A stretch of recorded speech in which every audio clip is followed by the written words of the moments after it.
Paul Georges, et remercie d'être passé sur le plateau de l'équipe du matin. Vous jouez un match très important avec Auxerre demain en Coupe de France, 16e de finale face à Dijon. Vous avez, est-ce que je peux dire que vous avez un petit peu explosé cette saison? Vous avez franchi un cap, en tout cas, vous marquez beaucoup avec votre club. Comment vous l'expliquez? C'est l'apprentissage du haut niveau qui se fait, ou vous avez une approche différente désormais des matchs avec la Auxerre? Je pense que c'est un peu des deux. Avec l'enchaînement des matchs, l'habitude, on prend plus confiance.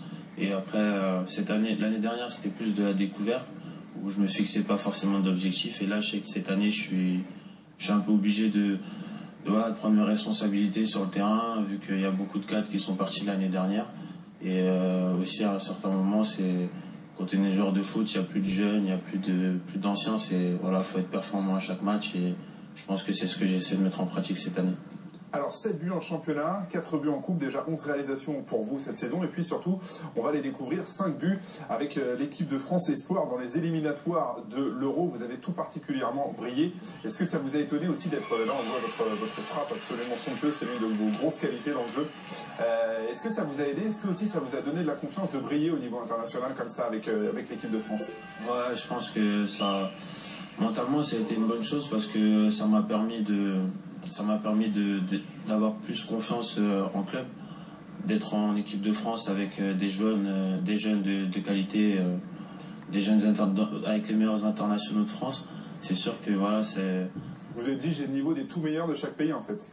Voilà, pas des comme tout ça. meilleurs, mais je me suis pas dit ça comme ça, mais voilà, c'était à peu près ça, de dire que voilà, j'ai le niveau moi aussi même si j'ai mis du temps à éclore, j'ai le niveau moi aussi de jouer à ce niveau et au plus haut niveau, bien évidemment. Voilà, évidemment. Marc, c'est l'avenir du football français. On ne va pas lui gonfler trop la tête à Paul Georges Ntep, mais il a énormément de talent. C'est l'avenir du football français. Il fait partie des attaquants les plus prometteurs, très honnêtement.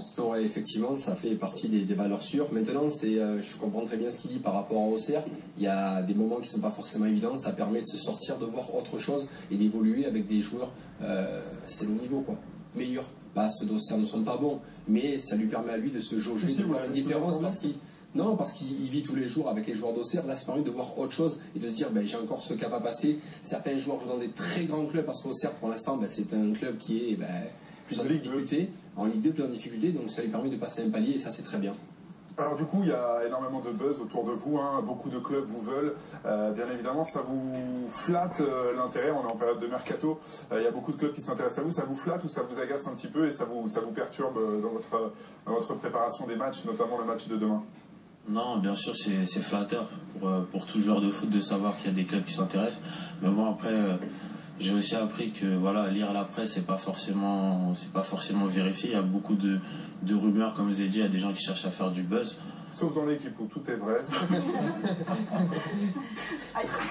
je sais pas.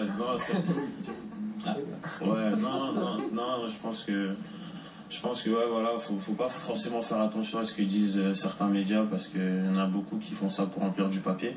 Faut rester les pieds sur terre et voilà, les choses concrètes sont que je vais à Auxerre pour l'instant. Bien sûr, j'ai eu vent de l'intérêt de certains clubs, mais... OM, Saint-Etienne, Arsenal, pour ne citer que.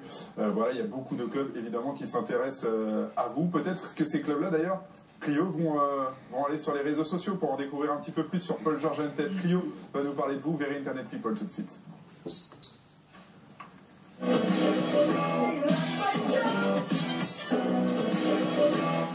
Et oui, vous le savez, Paul Georges, je vais toujours sur votre Instagram depuis le début. Et on va revoir tout d'abord une petite vidéo qui était avec l'équipe de France. Regardez.